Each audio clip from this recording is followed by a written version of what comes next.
that if Christians invoke God to explain the universe because everything needs a cause, then surely that means God too needs a cause. Everyone has an origin story. Whether we're listening to our grandparents telling stories about their youth or watching the creators of the Marvel franchise spell out how our favorite hero came to be, we all love a good origin story.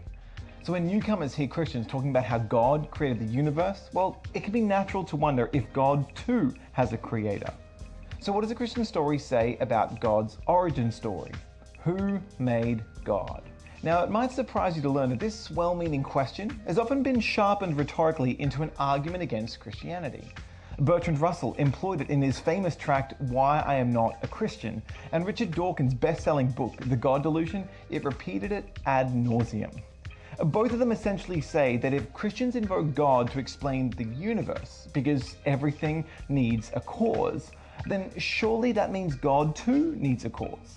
So who created God? But this attempt at a rhetorical gotcha is actually a cosmic fail, showing how some of the loudest critiques of Christianity completely misunderstand Christianity. First, it gets the cosmological argument wrong. Christians don't argue that everything needs a cause. We actually argue that everything that begins to exist needs a cause. Which means, second, since God did not begin to exist, God doesn't need a prior cause. This is one of those rare times where the question is the problem. Because by asking who made God, we're assuming that God is made. That like us, God came into existence out of non-existence. But that is simply a category error. To qualify God with all of his divine attributes actually means that God as creator cannot himself be a creature. God is not like us. And this is actually good news, because what critics of Christianity tend to overlook is that this notion of an uncreated creator or of a necessary being on which all contingent things depend is actually something that rescues us from absurdity.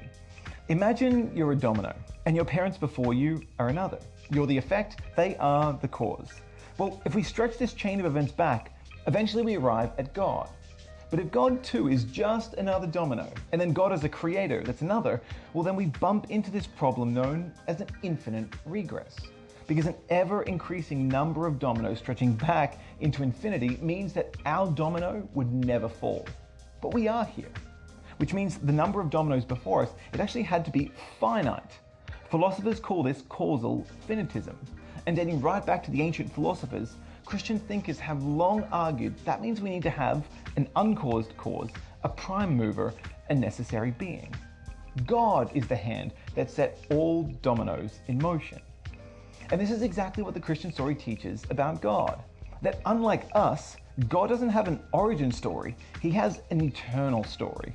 Repeated some 6,800 times across the Old Testament, God's chosen name to reveal himself is Yahweh, which translates as pure existence. I am that I am.